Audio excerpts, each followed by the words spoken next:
Hey, it's Chris. Happy Wednesday, March 13th. Oh, yeah, that is an extra large. I call it a venti tea. By the way, you like this shirt? Barbecue is my BFF. That's how I roll. I am back in my home environs after a trip to New York. It was wonderful, actually. I spoke to this conference called the Well-Being at Work, where I talked about my experience of being laid off and what that was like and how I grew from it and all that good stuff. Okay, so today I want to talk about something that I haven't really paid that close of attention to until very recently, which is this. Is Congress going to force a sale of TikTok? Is Congress going to ban TikTok if ByteDance, the Chinese affiliated company that owns it, doesn't sell?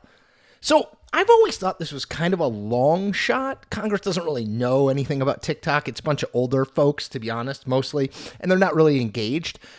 But all of a sudden, lately, there's been momentum for it. So on Wednesday morning, the House, by a vote of 352 to 65, which is, for the House, pretty amazing, a considerable bipartisan vote, voted to ban TikTok, or at least force the sale of TikTok, and if it is not sold away from Chinese interests, to ban it in the United States.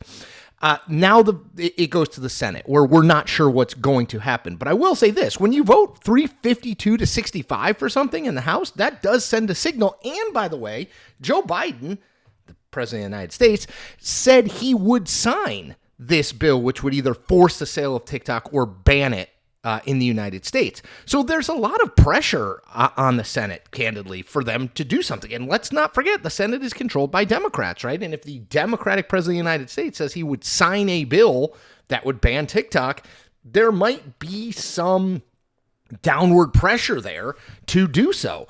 The X factor in this, of course, is Donald Trump. So Trump had been opposed. Trump had supported the idea of banning TikTok, that, it was a Chinese-owned company. They were collecting data every day on us. It posed a potential threat in that they could change the algorithm into maybe push election interference stuff or anything like that to younger people. And then on Monday, Trump gave an interview to Squawk Box, which is a show on CNBC, in which he said essentially that maybe TikTok wasn't so bad anymore. And his reasoning was not anything to do with TikTok. It was that if TikTok goes away, Facebook is going to get bigger, or Meta.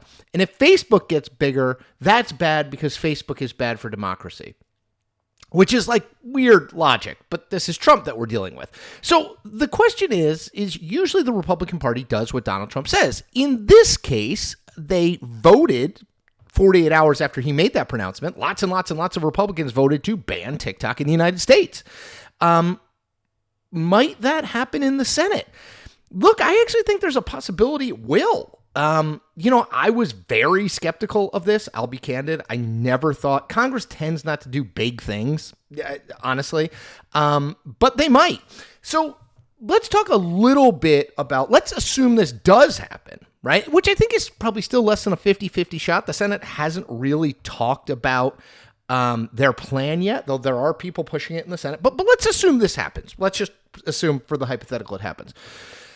I do think there is at least some political fallout from this. Maxwell Frost, who's a Gen Z member of Congress, he's like 26, from Florida, did warn Democrats openly yesterday that if they do this and are seen as owning a TikTok ban, it could hurt them with young voters. And look, I know from my 15-year-old, that's what he looks at, that and Snapchat. So that's his sort of means of getting any information.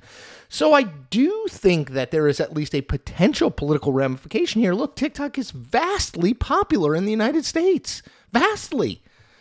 All of a sudden saying, well, if it's not sold within 180 days, it goes away.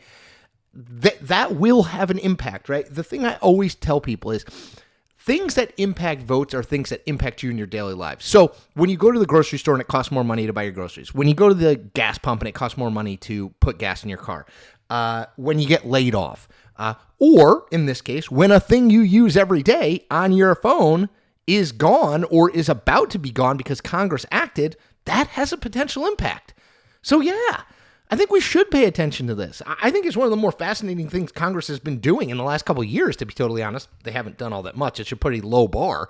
But still, I think it's kind of interesting. I do think at least there's a possibility now that TikTok will be banned in the United States by Congress and signed into law by the president, which would be a very big deal. All right, that's it for Wednesday. Happy Hump Day. Like this video, subscribe to my channel, check out my Substack, chrisliza.substack.com. I think you'll like it. Have a wonderful rest of your day.